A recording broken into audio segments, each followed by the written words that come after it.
ADHD Rewired, episode 478.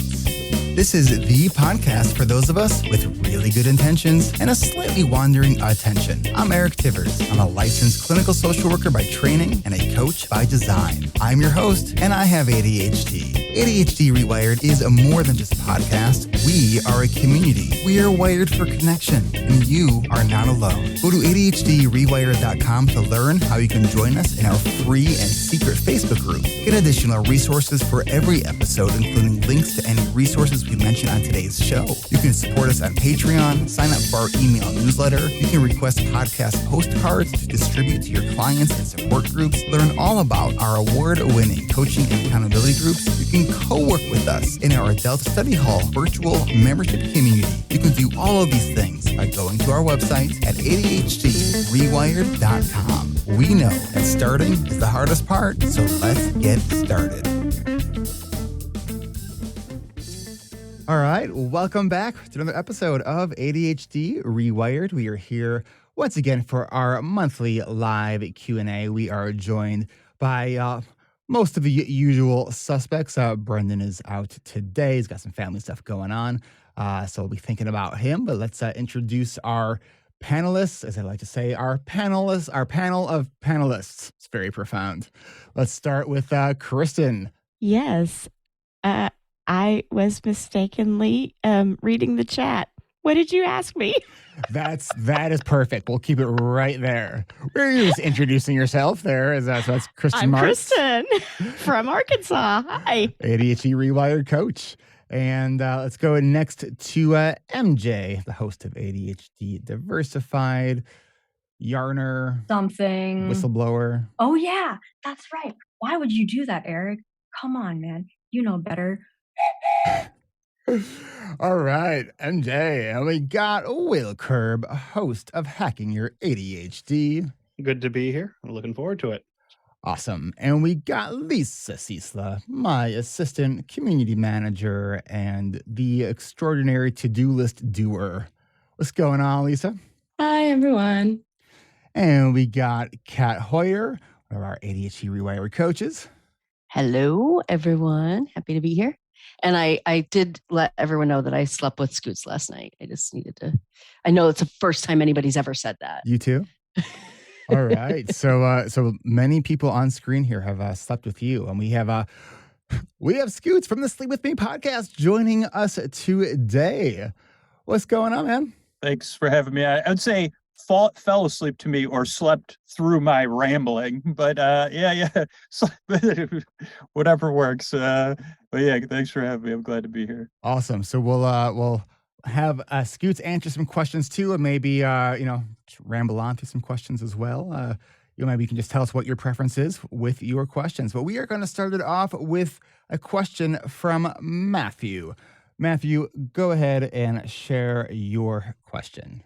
Well, thank you so much for having me. I appreciate you calling on me for my question. I have a question about laziness and ADHD, and I want to acknowledge that lazy and laziness can be pretty pejorative. It is not my intention to trigger anyone listening, but I wanted to explore a topic for which I lack a less spicy word. One of the more powerful elements of embracing my diagnosis is coming to understand that my ADHD behaviors and tendencies can be mistaken for laziness by myself, mistaken for laziness by others observing me. To be sure, historically, this has been a very common and damaging explanation. So my question for the panel is, does laziness exist? Is laziness sometimes, or is it never an explanation for my circumstances? My choices are going to be different depending on which of those is true. The example would be like playing video games or reading a book rather than working on a task that is arguably more important. It could be that ADHD is limiting my ability to get started or to successfully disengage from the distraction. It could be that my dysregulated emotional response is an obstacle. Previous ADHD misfires have made me averse to trying the task that I could fail.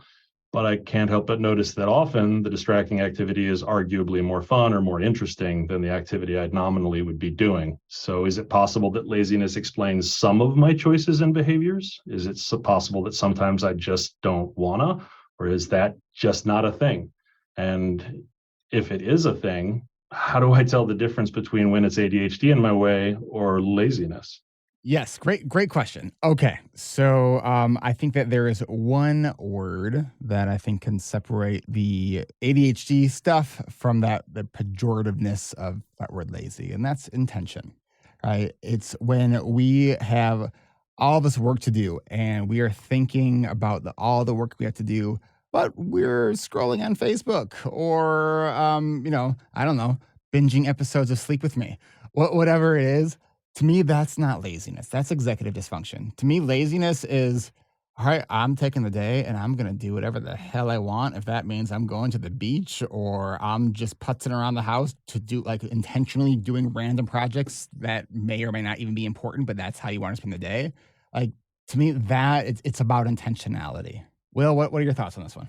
Well, I even wanted to push back on if you're taking the day off being lazy, that's also something important for us to be doing. Yeah. We have such a strong focus on needing to keep doing more and more stuff. And often we're not meeting our own needs. And that's where laziness comes in as an idea, is that, oh, I should be doing more, or other people think I should be doing more, but we're not meeting our needs. And that's how we get to burnout and all these other things. And it's kind of, I think intentionality is a good point here still, because we don't want to be doing those things unintentionally too, because it doesn't feel good then too, because we're like, feel guilty about it. So I like tossing out laziness and going with, hey, I'm taking the time off for me. This is self-care and it feels a lot better and I don't feel guilty about the things, even when I know that I could be using the time differently, but I don't have to. I'm using the time how I want to use it. Yeah, and that my intention behind there was just sort of reclaiming the word because lazy was my original diagnosis as a kid. It's a hurtful one, right? It's like you have no idea what's going on up in this brain because if you did, you would see that it's not lazy. And science actually shows that. If you look at functional MRI scans, like if you look at the more activity in a brain as effort, you look at there are functional MRI scans that show people with ADHD doing sort of boring cognitive tasks are having to use way more effort in the brain and are not using the most efficient pathways in the brain. So if you're judging it just by what's happening sort of under the hood, man, ADHD people are hard workers. Kat? I love to think of laziness as a symptom versus actually like it being exactly lazy, because when we talk about like how we're maybe avoiding things, I've noticed for me that could be confusion. I don't know what I'm going to do the next step. It could be overwhelm. I have too much to do and I'm not sure how to prioritize. Or it could be like you're saying, lazy. I'm going to reclaim the word. That really then is self-care. We're doing it with intention. So kind of looking at it and finding like, what is the emotion behind it? What is the thought behind it? And then deciding how to move forward from there, I think can be really helpful. MJ. Oh my God, I forgot I had my hand up. So when I was diagnosed with ADHD 4 years ago now, I used to tell my partner who also has ADHD, and he's the one who encouraged me to get a diagnosis. He's like, you're not lazy. And I have lived under the belief for a long time, and I'm still fighting with that belief that I am lazy and stupid. But, I also have come to realize I feel like that word kind of gets thrown around in ways that are harmful, right? Because then we label ourselves as such when I personally don't think it's true. For example, I used to be called lazy as a kid because I would have rather, played video games or played piano or gone biking with my friends. I had energy to do stuff and I could put all my energy into those things because I was interested in them. But if I didn't put my energy into homework or whatever my parents wanted me to do, then I was called lazy because I wasn't directing my energy towards what somebody else was expecting me to do. So my opinion is that it's misdirected. And the self-care part, right? Like how many of us are under the belief that self-care or rest means that we're being lazy? How many of us tie our productivity to our worth? How many of us have lived thinking that if we're not doing something that helps or impresses or is in the service of someone else, that we have been told that we're lazy? It's something that I'm still wrangling with, tied with the whole ADHD thing, and knowing now for the last 4 years that I wasn't stupid or lazy. I just have ADHD, and my energy was being directed to areas that I was interested in. And those were the areas that I sought dopamine in. Yeah. So yeah, that's all I got, if that makes sense. I remember growing up, my mom used to yell at me and saying stuff like, you would rather just stare at a wall than get your homework done. It's like, I'm just having a hard time activating. I just didn't know how to describe that. Kristen? So, a couple of things. I think going back to the idea of intention, like the other day, I was lazy. I was being lazy and I was okay with that. So, the piece that brought me to that is the idea of assessing. So, I think a lot of us have to individually go through those moments and then give ourselves the assessment afterwards to determine what was going on right then. Because a lot of times it's hard to be in the eye of the tornado, of whatever tornado that is, and be able to identify it immediately.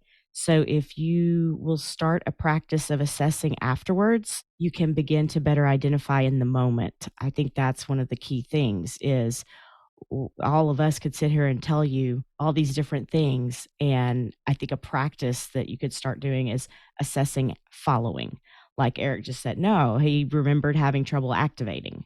So there's intention behind it too. Like MJ said, energy.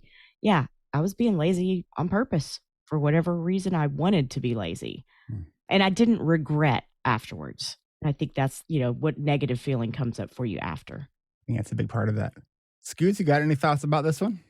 Well, I definitely got, that was one of the terms I was called as a child, lazy. Back then, like when I was a kid, they could put it right on your report card, and then they changed it to not enough effort or something like that. But yeah, what I'm hearing is it feels like laziness has become this word to label a bunch of different things that are out of line with other people's expectations or our own expectations and how we talk to ourselves. Because I was like, and I think the idea of assessing it afterwards and looking for the intention of because I have a tendency to be avoidant or whatever, that's not what I'm doing every time I'm being lazy, but it's important for me to find places where I can see where I'm making a choice. Probably best time is afterwards or pausing before and being like, is this because I want to avoid this because it's frightening or stressful? I'm not familiar with this activating, but I can remember trying, a lot of this for me even is learning today, broadening my vocabulary of stuff I wasn't able to put into words at any point in my life. And it's like, well, I just can't do this. And they'd be like, no, you don't want to do this. No, you're lazy. And it's like, no, I can't do this. So yeah. And it's so hard when it's hard to even explain to someone who doesn't get it, why we're doing or not doing these certain things. So because I did have a question for you, because I think that sometimes, especially around laziness, this idea of laziness, people can misunderstand that when something seems boring or mundane, we are dopamine seeking creatures. If it's exciting, if it's interesting, if it's engaging, our brain is in our happy place. If it's boring, it can be really hard. So here's my question for you, Scoots. So you do a really successful podcast on sleep. For anyone who has not heard Sleep With Me and you have any trouble sleeping, or you're just like, what is this podcast? And you're looking for something that's kind of a little bit out there and strange, but in a fantastically funny way. If you ever wondered, what does the inside of my brain sound like? Let's go listen to Sleep With Me. Here's my question for you. Part of your podcast is you explain your podcast every episode in a slightly different way. And you have 1,000+ episodes. Does that ever get so hard and boring for you that you're doing the same thing each time? Or how do you do it? Oh, that's a good question. And I didn't think you were going in that direction with the boring question. I guess it's hard to explain when you hear the finished product, the process that creates the finished product, right? Because I don't think there's any time in my life when I'm more present and aware when things are going well when I'm recording a show. And so to make something sound so free and easy takes me really being in the moment. And for me, it's a big struggle. It's whatever you want to call it, my internal critic or my perfectionist side taking me out of the moment. And so when I'm doing the show, I always try to keep in mind that there's one person listening and then I'm talking to one person who maybe can't sleep, or maybe a listener I heard from that day or that week that had an impactful story. But it is about immersing myself and kind of being in this middle place where I'm listening to my thoughts. A part of that is editing podcasts or recording them when you're monitoring your audio, you're hearing your voice and you're talking at the same time. And that takes a little while to get used to. But once you get used to it, I feel like I have a producer brain that's kind of listening, or an editor brain, and being like, oh, okay, what are you saying? And what's this going to be like in the finished product? And that maybe is what allowed me to be more present for my own thoughts and more open to them. and then say, hey, what are you saying right now? Like, because a lot of times it does come up. I'm trying to describe, I mean, some of it is natural ability of like a normal podcast can explain what it's going to do in 30 seconds or less. For my podcast and for a sleep podcast, those are intertwined of like, well, I'm going to explain what it is. But my theory is if I did that in an efficient way, it doesn't lead towards bedtime. And that if I did it in a way that was the same every time, whatever keeps us awake, in my experience, is very, very adaptable. So it's like, well, a second, that guy said that same thing last night. Like, this is never going to work for me. I'm never going to sleep. And so it is about having kind of a playful openness, because that constantly comes up where I'm distracted. And then it's like, okay, well, let me just talk about what I'm distracted about, and then I'll return to it. And I don't know if this can apply in a greater lesson, but it does have a very specific structure at the same time. So anytime I feel agitated or nervous or like I can always return to the structure and I feel some comfort. It's like, okay, I'm getting nervous, or I'm starting to get too self-aware. So what's the next thing we could in the structure to talk about? So having the structure also gives me reassurance and keeps me calm. I love too that you've taken something and you just have allowed yourself to play with your brain. That's what it seems like when I'm listening to it, and I love it. I love it. All right, let's do one more question before we take a break. Who do we got next? Hello, Jay. How's it going? Not bad. Is my audio okay? It's sounding all right. Go for it. So my question is, I had ways that are no longer working for me, but what are some ways that you guys trick yourselves into getting up in the morning when the prospect of life is overwhelming and you are covered in cats and bed is safe and warm? Sounds like a question that Scoots might be able to. This is like, or maybe that's like the other podcast, the Wake Up With Me podcast. There are a few. I can't answer this question, actually. So I'm not a sleep doctor, but I do read a lot about sleep. And so I can talk from my personal experience, but also that there is a lot tied to like your morning routine and sleep. I'm also a person that suffers from addiction. And the only reason that's important is because having structure is very helpful to me.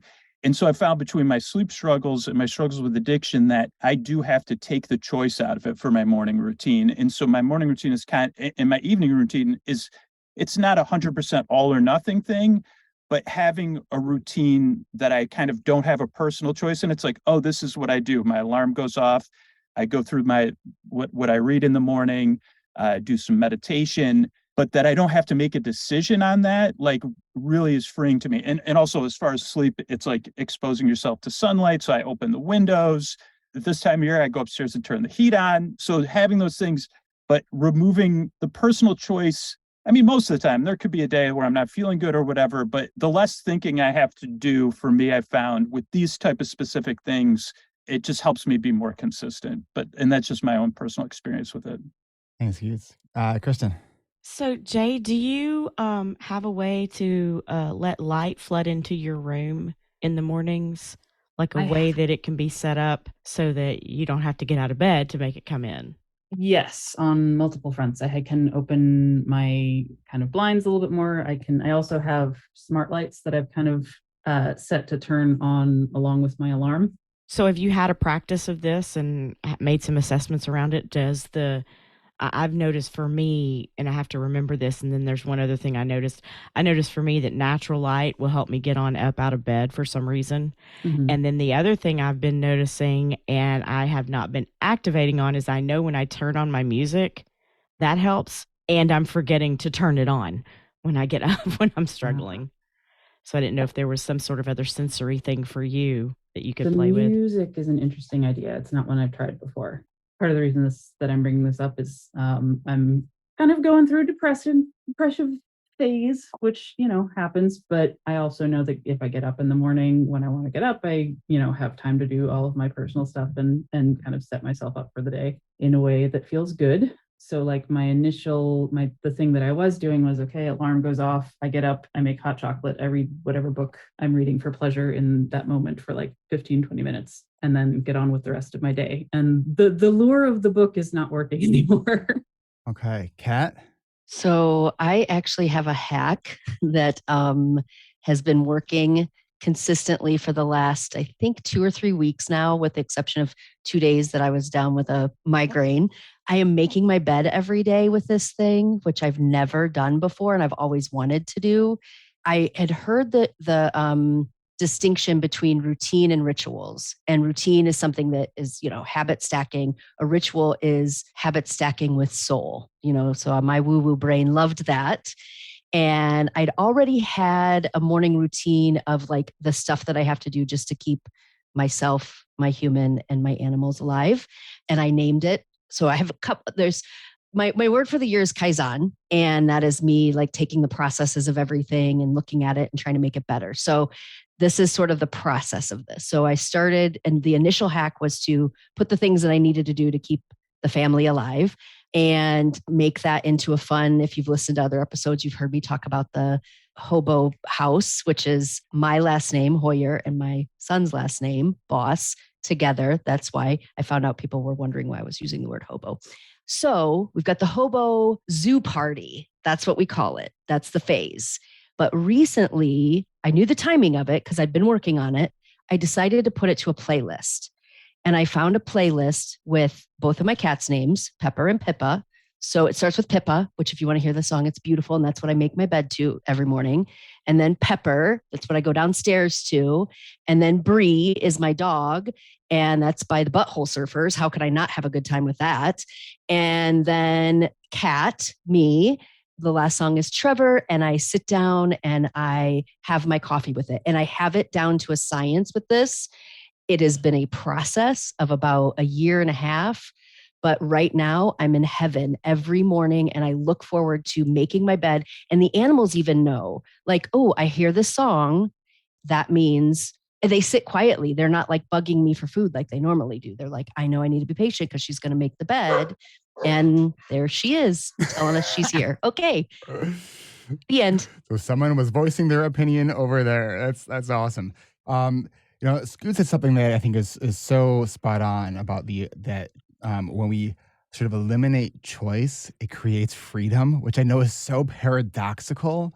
But when we think about making choices is an executive function, right? The more we use our executive functions, the harder the day gets.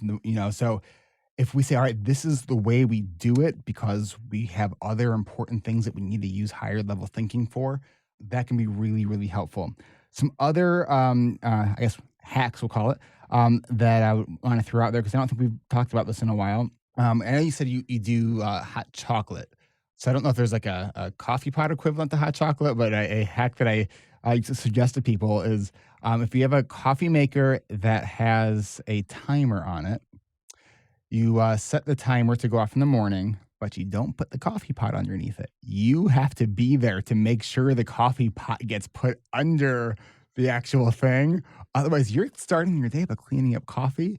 And oh God, that sounds so stressful. Well, I mean, it's kind of similar to a strategy I used to use to get myself to leave work and get home on time. And that was I set an alarm that if I wasn't home on time, it would actually wake up my son.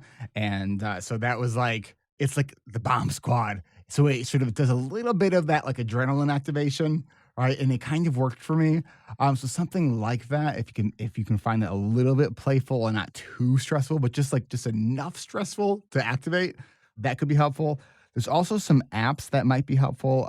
Wake and Shake is one that you have to really, really vigorously shake your phone, like insanely vigorously, in order to shut the alarm off. And what that does is it's going to increase blood flow, which is going to help activate all the juices that your brain needs to kind of get the day going. And then there's different apps that will require you to scan a QR code to shut the alarm off. And so you can maybe have a QR code that you have to scan that's in your kitchen. So those are some things that might help you get out of bed. I like the QR code one. And I do like I have a coffee pot that I can kind of do that with and like do it as a tea thing instead of coffee. But yeah, I'll give that a shot. Thank you. You bet. MJ? Isn't there like a runaway alarm clock too where it's got wheels? Clocky and Talkie. Yep. There's one with wheels, the other one wobbles. I think there was something that was created by, I think it was like 2 MIT students, but it's still on the market. There are lots of things sort of like that. So I hope that was helpful, Jay. All right, let's take a quick break here. And when we come back, we have more questions from you that we will be answering. So we will be right back. Support for ADHD Rewired comes from our award-winning intensive coaching and accountability groups. Learn more at coachingrewired.com. Our summer sessions are just around the corner, starting on July 13th. So if you've been waiting for this summer to join us, then get on our interest list early at coachingrewired.com, because we might only be offering 3 sections for our upcoming season. This is subject to change, but as of this moment, that is the plan. And want to make sure that you get into a section that works best for your schedule? Then mark your calendars for our registration kickoff event on Thursday, May 4th at 12 p.m. Pacific, 3 Eastern. And while some may say, May the 4th be with you, I'll say you may join us on the 4th. See what I did there? It's also Coach Kristen Martz's birthday. So like a birthday party, you do need to get invited. How do you get invited? By going to coachingrewired.com, by adding your name to the interest list, and doing all the pre-registration things that we'll tell you all about when you get on our interest list at coachingrewired.com. When you join our coaching and accountability groups, our coaches and peer mentors will be there to foster a safe and supportive environment that's shame-free and judgment-free. Not only will you gain valuable skills and tools to level up your ADHD management, but we'll be there to coach you through integrating those skills and tools into your everyday life. So if you want to create your own personalized strategies to go from time blind to time wise, have your calendar reflect your priorities while setting healthy boundaries, and give yourself permission to dream big and take actions on the goals that matter to you, then get started by adding your name to our interest list at coachingrewired.com. And you won't have to do any of this alone. That's coachingrewired.com.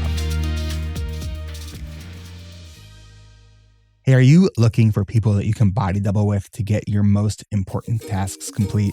Would it be helpful to work with other people to keep you on track with the next thing on your to-do list? Sometimes I do too, because when ADHD gets in the way of my most dreaded tasks, I've always found that working with others helps me to stay engaged, which is why we created our Adult Study Hall community at adultstudyhall.com. It's only $19.99 a month, and it's free to try for the first week. If you like working in time blocks and being able to check in real time to give updates on your progress, then you'll gain access to our ASH Plus, or Adult Study Hall Plus sessions, which are our themed and guided sessions that happen every week. But if working at your own pace is more your speed, then our 24/7 drop-in room, or ASH 24/7, is open to you 24 hours a day, 7 days a week. It is free to try for the first week and only $19.99 a month after that. Come work with us at adultstudyhall.com.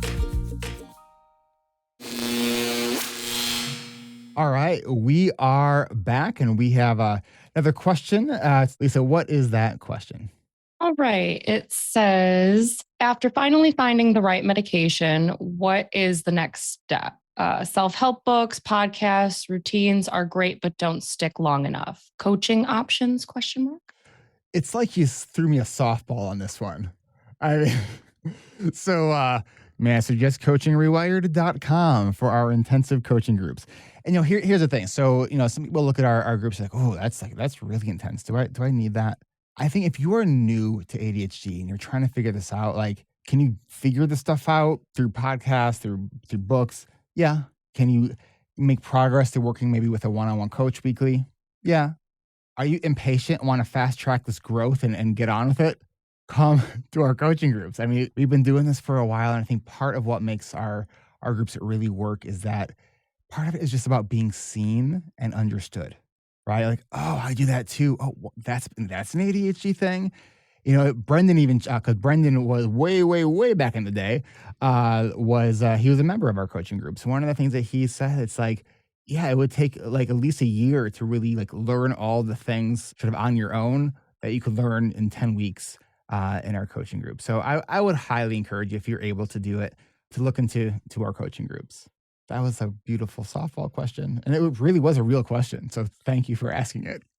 All right, what is our next question? This one says, I know I should not be. However, I am somewhat ashamed of my diagnosis of ADHD.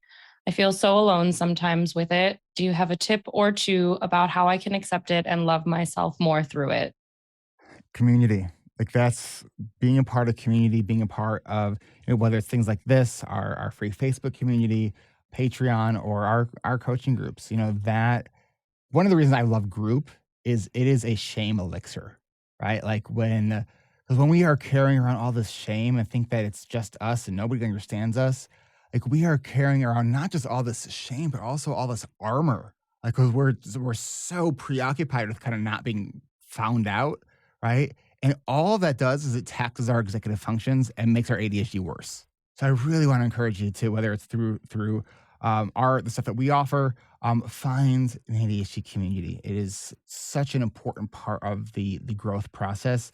When I say that our groups, it's a coaching group. It is not therapy, but it's really therapeutic. Being with others who get you, who you don't have to explain yourself to, who you can lose your train of thought in the middle of what you're saying, and it actually is comforting to people because, like, we all kind of do that, right? Versus having to apologize, right? You don't have to apologize for being you. Like, you show up as who you are, and we embrace you. So, I hope that is helpful. Anyone want to add to that? Is there anything to add to that? Since it's a podcast, the looks on people's faces say that we think we covered it. But Kristen, you got something? Scoots? I think that's a great answer. Like, that's the same thing I was thinking of, is like a community, but also I think there's like two phases of this. Like the answer would be like thinking of being of service to that community. But I think before that is just realizing that your experience will at some point be of service to someone else in that community that's experiencing what you are. And that maybe you get to that point where you can become an active member of the community and be of service to it, but that you are an asset and your experience will be an asset to that community. And at some point, maybe as you become integrated in the community, you'll be sharing that asset. And then someone else will be in your position to pass that on. I knew it was a good idea to ask you on. I love that answer. That gave me goosebumps. All right. Do we have another question? Scoots, you have a question? I do, actually. Okay. I have something I'm struggling with. So maybe I could get some advice for it. Let's do it. And I didn't even realize it till so over the past few years, I developed a routine. I work from home some days and from a co-working space other days. And when I work from home, since the pandemic, I work from my couch. Some of the benefits from that is it's comfortable. I could turn my TV on and off in case I need some other stimulation in the background if I'm doing something that feels not as engaging. And I'm very comfortable with it, but the couch has gotten worn in, and I noticed lately my back is starting to hurt. And I've slowly tried to do elimination stuff, and I'm like, man, I think working from the couch is what's bothering my back. And even that pain cannot get me to change my behavior, which I have a comfortable chair, I have a desk, I have a workplace. And I think it is part of that wanting the control over the distractions. And it's like, well, you could probably put YouTube on, and it's like, no, please don't, please don't do this to me. Please don't do this to me. And I'm stuck in that place right now. Okay. So how do we get the guy off the couch? Kristen? It's an offering of putting together a science experiment for yourself and gather different types of seating and give yourself an assessment of what it's like to work for an hour on a yoga ball, or work for an hour on a bar stool, or work for an hour laying down on the floor. And I think, again, I'm going back to assessment again. If you can gather that information about yourself, maybe that would glean some insight for you that would provide you some sort of motivational piece too, to remind you, because we all can be creatures of habit for sure. And so maybe there's just not enough information there to help you want to change that, because you don't know exactly what you want to change it to at this point. What do you think the resistance is to sitting in a chair versus the couch? It is very tied to my limbic system, so it's hard to parse out, because it's like, oh, I just do not want to give this up. So looking at it like an experiment might be helpful, because it's like, I think it's just so tied to comfort and routine. Even though it's a known unknown, it's like, oh, no, I don't want to do that. I can't possibly readjust that. It's impossible for me to readjust. Are you a furniture rearranger? No, I mean, I guess like at some point, I mean, only as a distraction if I'm avoiding something else. That used to be my favorite time to rearrange like furniture, when I had a really important project that I needed to get started on. What about Lisa Blessing put in the chat? What about a new couch? I don't think it's I think it is like a bad habit, like for my back. It very similar to bedtime hygiene says that you should only use your bed for sleeping and nocturnal activities only, not even for reading and stuff like that. And I guess I look at it like that. It's like, oh, I'm using my couch as a workplace when it's not a workplace, and my body's saying doesn't work for us. And I think something Eric said made me want to get clarification. I thought what I heard was that it's not about motivation or sticking to routine. It's about your discovery that you think it's causing back pain. Did I get that right? Yeah, as far as my work goes, it doesn't interrupt my work, but it's like I'm seeing, yeah. So here's my prediction. If I were, a genie and can, fortune teller, it is working for you right now to get your work done. I'm imagining that that's where the resistance comes in, because the minute we change something, then we have a fear of what else is this going to change for me? That's a guess. That hits home. Yeah. MJ? Yeah, change is hard. And I used to sit on a dining room table chair to get my work done, and it worked, and I was getting my work done. But same thing, I was having, back pain and all that kind of stuff. And then I got an ergonomic chair that's meant for short people because I'm short. It was uncomfortable at first, but over the long term, I've noticed a huge difference in my posture, in headaches, in back pain. I also wear custom orthotics because I'm very flat-footed, so that actually has also helped a lot if I'm walking around. I don't know if that might help make a difference, just a quick suggestion. But have you given yourself a chance to sit in a different chair long enough to feel the difference in your body over the long term? No. Would that be something that you are open to trying when you find maybe not even the right chair, but just a chair that might make a difference, even if it's starting off with maybe a different part of the couch where, you haven't pushed an indent into it yet? Have done that. A dining room chair, just any different kind of sitting position where it might help. Something that also helps me while I am at home, now that I'm used to sitting in this chair, is I still like to curl up in my chair, is I have indoor shoes so that I can't put my feet up.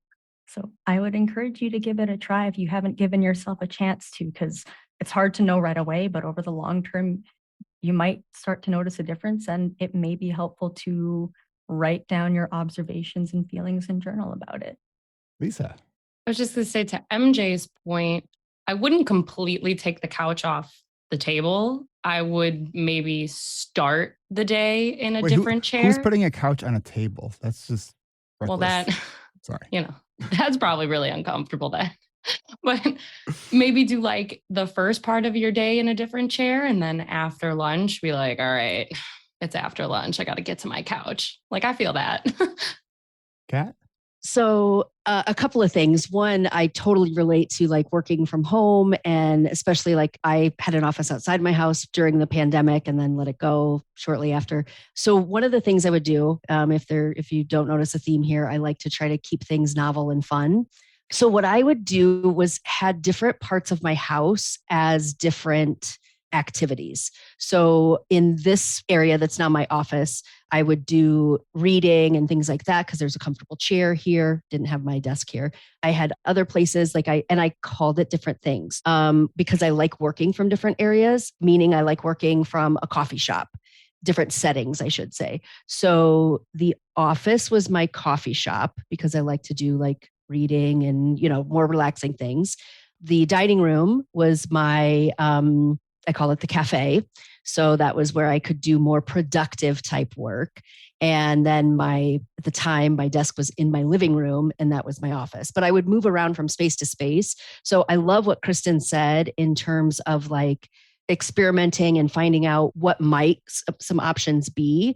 And then I'm also wondering, kind of adding on to that would be, what is it that you like so much about the sofa that you're like, oh, it's comfortable.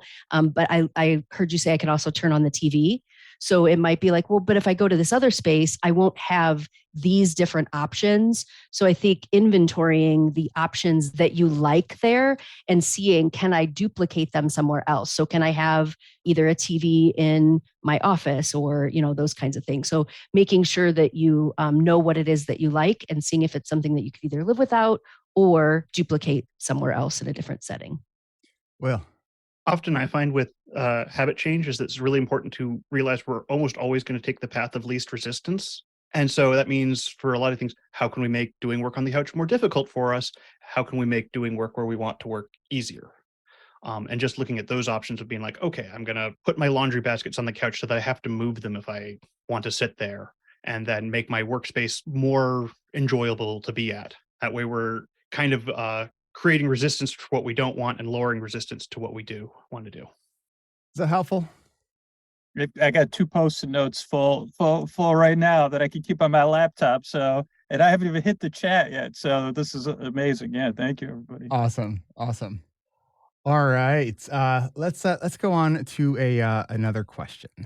So we have a question with a couple of upvotes, and it says, just lost 3 months to a game, deleted the game. How do I start to get back on track? Oh, I feel you. So I once lost 2 years to a game. It's probably been a while since I told the story.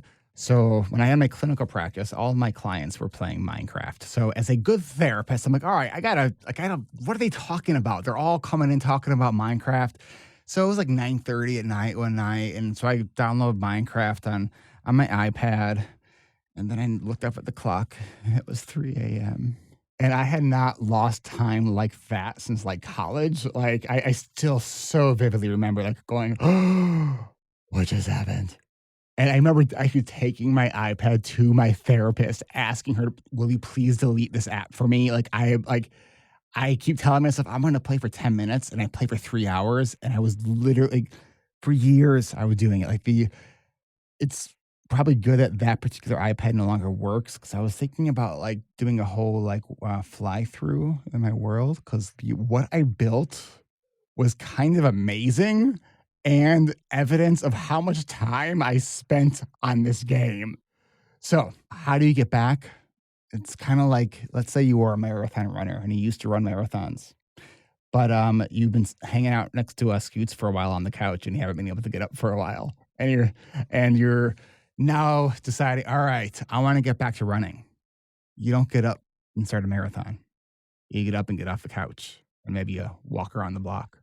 And then maybe you add a little bit of jogging in there. And you just keep incrementally increasing it. We have to sort of let go that we're no longer where we were and that time is gone, right? But what we can do is start today and start now with what's the next step. Kristen? Okay, I have a couple of thoughts about this one. The first one that came to me was the strengths-based perspective question of what was it in the past that helped you get on track with whatever it is that you do? And maybe you can generalize that. Maybe there is, how you get started on a project and you can figure that out and then transfer it too. The other thing is, did you assess why you were playing that game so much? And have you allowed for a space of replacement in the sense of, for example, I've deleted all my games on my phone before too, and it felt very powerful. And 3 weeks later, they started slowly creeping back in because it wasn't the game, it was something else. And if we don't confront whatever that something else is and have a plan for it, we're likely just to replace it with something just as impactful, negative or positive. So I would think that was something to be, kind of looked at, processed, and figured out too. Yeah. You could also use accountability too. If it's a iPad or iPhone game, right? You can do screenshots of your in the settings. You can see what apps you're using and for how long. And sometimes just seeing that black and white, like I spent how much time on it this week, is enough to go, oh shit, and and give you enough pause to go, this is not what I want to be doing. I love video games. What I don't love is I am horrible at regulating myself playing video games. So I'm someone who can't really play video games, right? Like it's because the ADHD brain, we like, oh, if a little bit's good, like more must be better. Except not. So, Eric, Yeah. what have you replaced it with to get the initial dopamine hit that you would get from it? Or the initial, I need to avoid for just a little bit, then get back to it? What have you replaced that with? Well, I think part of it is more of an ounce of prevention. It's like I don't add games to my and I have slipped and absolutely. But I think that part of what I've noticed is that when I am sort of in general understimulated, I tend to go towards the games. So, what else stimulates you is what I'm asking. Pickleball, motorcycles, music. And those things can have an ending point better than these games where they are psychologically studied to keep you there. Oh, absolutely. Like so many of these games are designed to keep you there. I mean, Yeah, it's studied and designed. Sorry. Yeah. I mean, when I first started playing Minecraft, there was a limit to the world. And then they added an update, and this was years and years ago, that it's literally endless. And I knew that I was screwed as soon as they added that update. Right. So it's and in full transparency and disclosure, I'm again playing Minecraft because my son wants to play it, but I would give myself a B+ on not playing it. So, not perfect, but pretty good. I would go back to intention also. You just said I'm playing it again because my son wants to play it. So reminding yourself of what's your intention in that moment. That could help you with an endpoint too. All right. Let's take a quick break. And when we come back, we'll have another question for you to yep. And we'll be right back. Are you tired of trying to keep up with the ever-changing world around you? Do you feel like your ADHD just won't give you a break? Introducing the Focus Frolicker 3000, the world's first ADHD-powered hamster wheel. That's right, the Focus Frolicker 3000 combines your love for absurdity with a touch of ADHD ingenuity. Perfect for listeners of the ADHD reWired podcast who crave a quirky, out-of-the-box solution to channel their boundless energy. But wait, there's more. The Focus Frolicker 3000 doesn't just let you spin in circles aimlessly. With every whirl on this bad boy, you'll generate focus fuel that powers up your very own attention amplifier. This state-of-the-art gadget syncs with your brainwaves and zaps you back into productivity mode. You might be thinking, this sounds like science fiction. Well, dear listeners, we are living in the future. A future where your ADHD is your superpower and the Focus Frolicker 3000 is your trusty sidekick. So how can you get your hands on this marvel of modern engineering? It's as simple as texting FOCUS to 1-800-ADHD-FTW. If you order now, we'll throw in a limited edition squirrel-shaped stress ball. For those moments where you need a friendly reminder that, yes, you can focus just after you catch that squirrel. The Focus Frolicker 3000, it's not just a hamster wheel, it's a revolution in ADHD management. Get yours today and spin your way into a more focused tomorrow. The Focus Frolicker 3000 is a fictional product and a not real solution for ADHD management. For actual advice and support on living with ADHD, tune in to the ADHD reWired podcast and other podcasts found here on the ADHD reWired podcast network. All right. What's our next question? Hey, we have a question for Scoots. It says, Scoots, how did you come up with the Sleep With Me podcast style you use? Was it a default process, or were you intentionally embracing and capitalizing on the pointless, meandering train of thought? It's inspiring to me that you help others with exactly what is normally considered problematic, the aimlessly rambling brain. Okay, that's a good question. But I'm distracted though by the video game thing, because I had that discussion with somebody recently. This is a strategy I use for a lot of things, is having a timer, which I don't necessarily like. And I found that me and this other guy were talking about it because he was having a problem with it. And I was like, oh, well, what I found is if I had free time, on a Sunday, and I was like, okay, well, today I'm going to use my free time to try to play a game, but I can't regulate, like you're saying. I started using a timer. I was like, okay, I'll do 30 minutes of games, 15 minutes of chores. And I told him, I was like, it took the joy right out. It was like, if I stuck to the timer, it took all the joy out of playing the game. And I was like, yeah, I don't know the answer to that, but it makes me suspicious that it's probably not a best use of my time. I'm getting something out of it that's not fulfilling. So maybe having a timer, if it strips the joy out of it, maybe that you as a part of the assessment process, but to go to Sleep With Me and how I came up, the idea came from two places. the initial idea for the show, or I guess three places. One was that starting at about fourth and fifth grade, I was having a lot of trouble at school and it was very painful. And I would stay up all night worrying about going to school, terrified of what was going to happen the next day, or playing out scenarios of how I could predict what was going to happen. And so I couldn't sleep. And most adults in my life that I encountered, they didn't have an issue sleeping. So they were like, oh, why don't you try this or this? Why don't you try not to think about school? Which was not possible for me. And so I would stay up all night and I shared a room with my brother, but it became more and more lonely. This one kid at school one day was telling me, oh, my older brother listens to comedy radio. Like maybe you could start listening to comedy radio. It's on late nights. And so I started listening to comedy radio, and that never put me to sleep. But again, to go back to the community thing, even though it was in a real community, it made me feel like I was a part of something, and it just got me outside of my head. And eventually I'd fall asleep sometimes listening to it, but it just was like that pain from the childhood and then that escape and the relief, the comedy radio stuck with me for a long time. And I started listening to podcasts. And I also, at some point over the years, developed a skill where I didn't realize it was necessarily put people to sleep. But if we were on a camping trip or something, I'd be like, oh, give me like 5 things and I'll make up a story about it with friends. And the stories would always be silly and goofy. And once I started listening to podcasts and I realized you could make podcasts about anything and you don't really need you just try and see what happens. It was like, oh, okay, well, what about if you took these things and put them together as a podcast, like to put people to sleep? And that was about like 7 years before it was like, no, that's a terrible idea. Like that part of my brain was like, no, do not do it. And then I would push the idea back down and then it would pop back up at 6 months. Why don't you make that into a podcast? Or, oh, you could do this story as that. And no, it's a terrible idea. Eventually things just lined up and there was just a crack in the rocks or a crack in the door. And I was like, oh, let me go through and try to make this podcast. And then it kind of was just developing. It was like making a lot of mistakes and kind of being open to like, this is something that's more process based of what would this be? And also constantly not just taking feedback, but really, I mean, since I was a sleepless person, constantly putting myself in the listener experience place of like, what is experiencing this like? And what would I want as a listener? Or what would I want?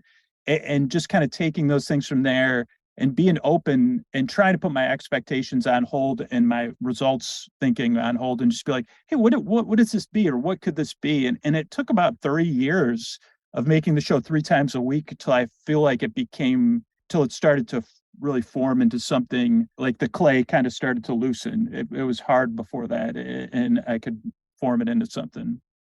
I love that. I love how, we always hear this idea of like, oh, the overnight success. Like, well, do you know how many years it takes for that to happen? Right. And like from the self-doubt to the, not being sure exactly on the format. I hope that all listeners who have some idea, and if that part of your brain is saying, nah, that doesn't make sense, or that's not going to work. Like, we tend to all have this little bit of this oppositional tendency in us. Could we apply that towards our own self-doubt and say, oh yeah, like watch what I'm going to do.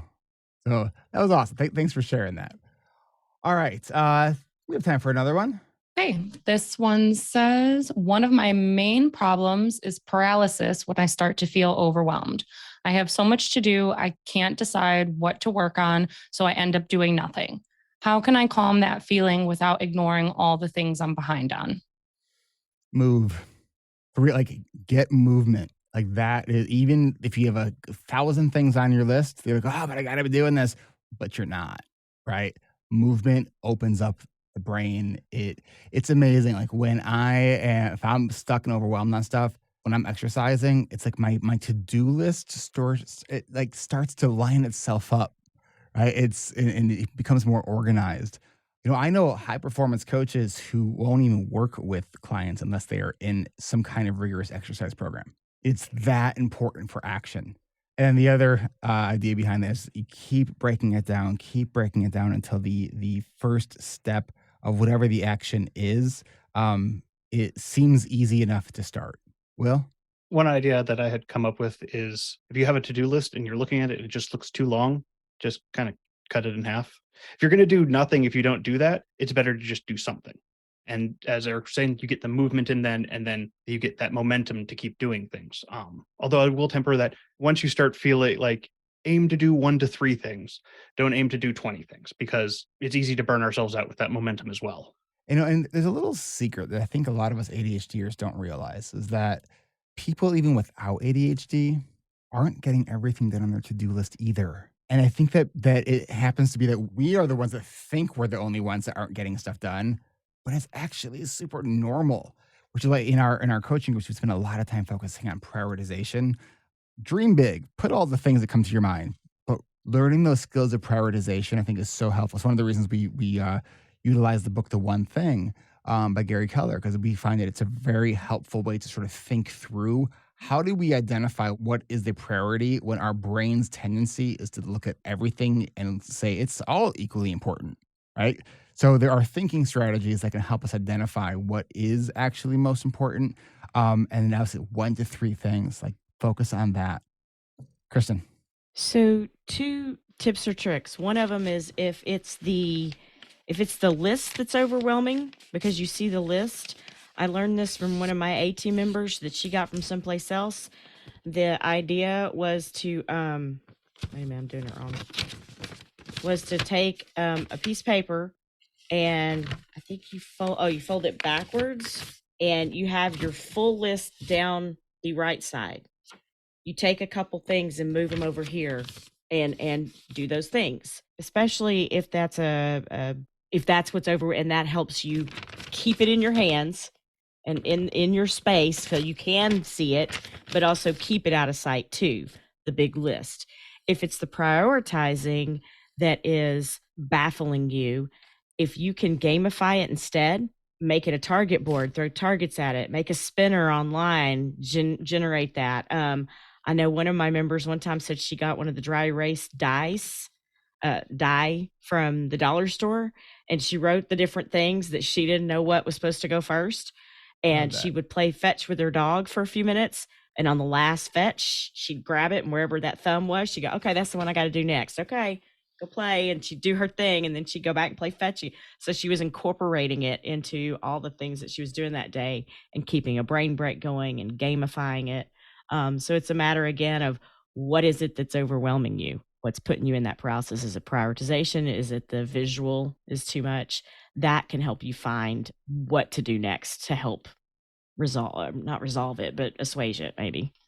That's great. Kat?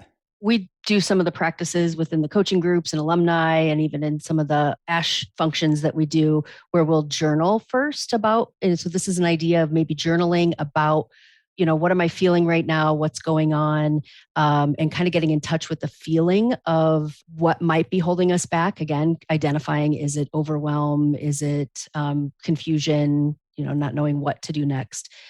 So that's one idea. Another idea, I know that it's not called I know it's not actual breath of fire. That's what I call it in my head because it makes sense to me.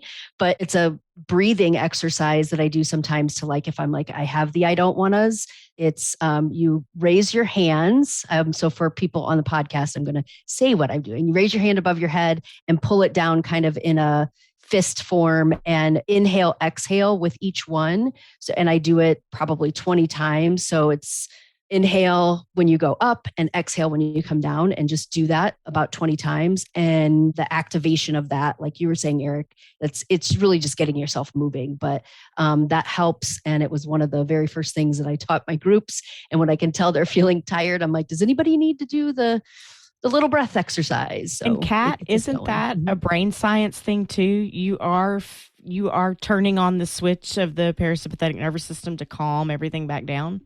So, because I used to think that people were being, I forget what the word is, but bothersome to me. Go take it. Would you want to drink water? Drink water. I learned years later. My therapist said, "Oh no, that you swallowing actually turns that on." And I was like, "Oh, it's real. Cool." Now I can believe it. That's awesome.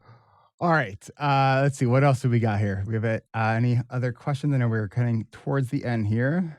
This one says, a question related to the national med shortage. I've been having a hard time getting my medication since December, and there's no estimated time when this shortage will be resolved. I usually don't know that the pharmacy is out until the doctor sends in and tells me they are out, unless I call beforehand. Does anyone have any experience with this and input on how to streamline getting their meds during a shortage? Getting to know my local pharmacy is the standard suggestion, but has never worked for me. My first thought is it sucks. Like, it sucks. There's really nothing else to say other than like this. It is a shitty situation that none of us should have to be in, but it's a real issue. And the calling around, like, it's like all the things that are suggested that we do, we need the meds in order to actually do them, right? It's this feeling like it's this catch-22. I have found better luck with the non-chain pharmacies. So I don't know if you've looked at that. Also, if you contact the manufacturer of the medication, they can often tell you in more real time, like, who's got supply. And then the other options that can be to look at, unfortunately, like looking at other medications, right? I mean, there are a lot of stimulant medications out there. It stinks when we find a medication that's actually working for us, but if we can't get it, it's not working for us. We feel you, and I think we're all with you on feeling the pain on that. I know it's been just Adderall, I think, is the one that's been affected. Kat? That's what I was going to say. Like, I haven't had any experience with it because I don't use Adderall anymore. That's not my prescription. So is this a time to maybe look at other things? If it's working for you, don't. But if you're like me, my prescription was Adderall for years, and I was afraid to try anything else. And I used the shortage as an excuse to try something else. And I'm really glad that I did. That's a great example of turning lemons into lemonade, right? It's like, how do you find the opportunity in a non-opportune situation? All right. Scoots, can I put you on the spot here for a sec? Can you give us just a summary of our Q&A in a Sleep With Me Scoots style? Do you have a transcript you could send me? No. Yes, actually we do, because that's an accommodation. Well, but it's a live track. Oh, let's see. Let's. Are you seeing it? I don't know if you have to hit it first for it to show up, because I have it. I can send it to you maybe. Let's see. I'm sitting here looking for the transcript and trying to rack my brain as I was bouncing between the chat and my couch and the chair I'm sitting in now, and hearing a lot of the parallels of people, and thinking about the people that listen to my podcast and the people that are here today and the things we share. And a lot of it is that lonely feeling that you have trouble explaining to people. But when you're in a community of people that have those same feelings, you instantly feel a connection. And that kind of seems like the start of something. But then when you encounter people with a little bit more experience on the path, that have had their own people that have guided them through it, then they can start to help you see the way and say, hey, I've been to this part of the path before. And yeah, this looks like this. There's a couple different ways we could get around this obstacle or deal with this thing. And I'm here to help you because I know how, and also I know how it feels. And that's one of the reasons I want to help you. So why don't you try this out? Or you could try this way. Yeah, I don't like that. I don't like the way that option looks. So, well, you could try this one out, or you could think about it this way. Or here's another thing you could try. Which one would you like to choose out of these options?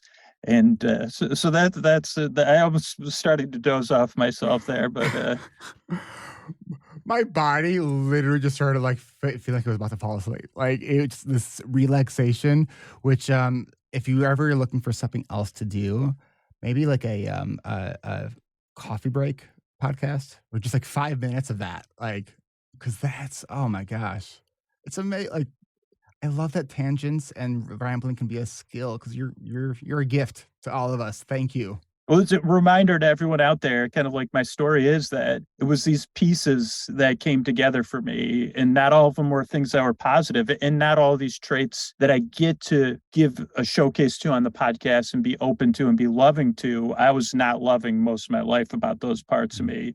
And there's a lot of harsh criticism, self-criticism, and self-talk. And it did take a part of the journey and getting help from other people and other resources to be like, hey, like, what if?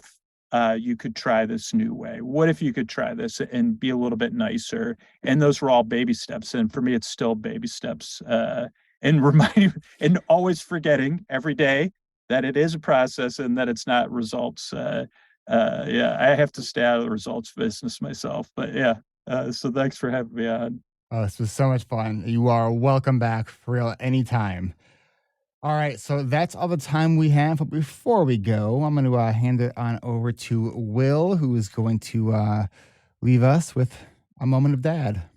Yeah. Well, did you know that T-shirt is short for Tyrannosaurus shirt? It's because of the short arms.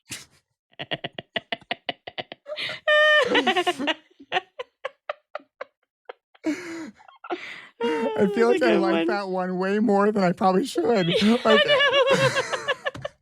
Yeah, that's way funnier than it has any right to be. That was awesome.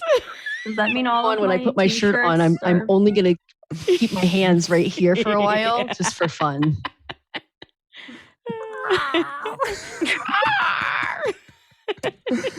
Thank you, everyone, for being here. Thank you for your questions. Scoots, thank you. Everyone here, thank you so much. We couldn't do this without you. And thanks for playing with us, because we absolutely have so much fun doing this. And what makes it even better is that we're helping you and we're having fun doing it. So thanks for being here. We will catch you next month, same time, same place. This is Eric Tivers. Thank you for listening, and congratulations for making it to the end. ADHD Rewired is more than just a podcast. We are a community focused on learning, growing, and connection. The website is ADHDrewired.com. You can find time-stamped summaries and additional resources for each episode. Apply to join our free and secret Facebook community. Learn more about our award-winning intensive online video-based coaching and accountability groups. Join the Adult Study Hall virtual coworking membership community. Find all the other podcasts on the ADHD Rewired Podcast Network. Sign up for my email newsletter to get exclusive content that you won't hear anywhere else. And use the search tool to find episodes on specific topics. You can do all of this at ADHDrewired.com. While you're there, click on the Patreon button. If you are a regular listener, consider making a monthly contribution by becoming a patron. If you are able to financially support my work, it would mean a lot. This show is free to you, the listener, but it's not free to produce.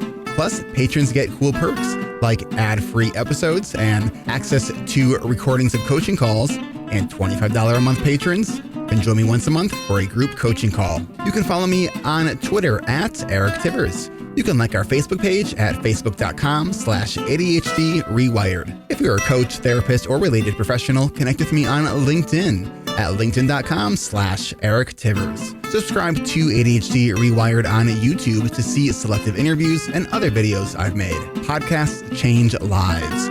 You can make a difference in someone's life by spreading the word about this podcast. Mention it in your online communities on Facebook, Twitter, Reddit, or wherever you hang out online.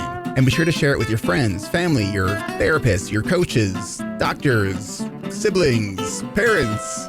And if you, your coach, therapist, doctor, or ADHD support group leader would like a pack of podcast postcards to hand out, you can request those at the website, ADHDrewired.com. If you are a member of CHAD, ADA, or any other ADHD support group, please be sure to tell them about this show and all of the shows on the ADHD Rewired Podcast Network.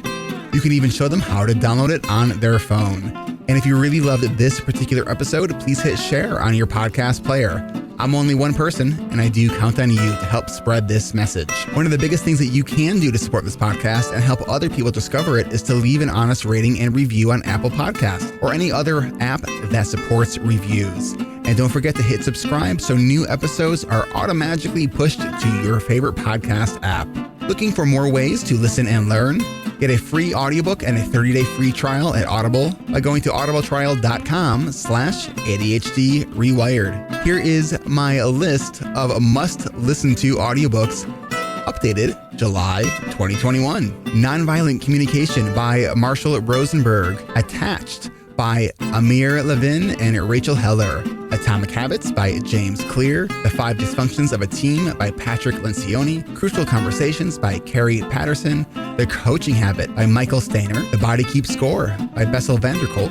Rest by Alex Sujong Kim Pang. The 5-Second Rule by Mel Robbins, Make It Stick, The Science of Successful Learning by Peter Brown, The Productivity Project by Chris Bailey, Meditation for Fidgety Skeptics by Dan Harris, Change Your Questions, Change Your Life by Marilee G. Adams. I always recommend to my coaches and admin that they read that book.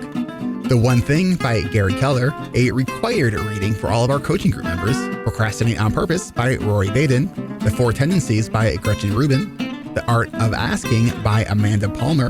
And if you're looking for something a little bit more magical, I have fallen in love with the Harry Potter series, and the narrator, Jim Dale, is amazing. And of course, if you haven't yet boarded the Brene Brown bus, all of her stuff is great. Starting with Gifts of Imperfection, Daring Greatly, Rising Strong, and The Power of Vulnerability. And if you're an entrepreneur or leader, be sure to check out her book, Dare to Lead. Do you have something that you would like to share? Click on the podcast tab at ADHD reWired, click the button to be a guest at the top of the page, and schedule a 15-minute interview. This is Eric Tivers, reminding you to keep learning, growing, and connecting. Self-care is not selfish. No matter what you get done or don't get done, you are still enough. And no matter how hard it feels, we can do hard things. And we don't need to do them in the hardest way possible. Thanks for listening. I'll catch you next week.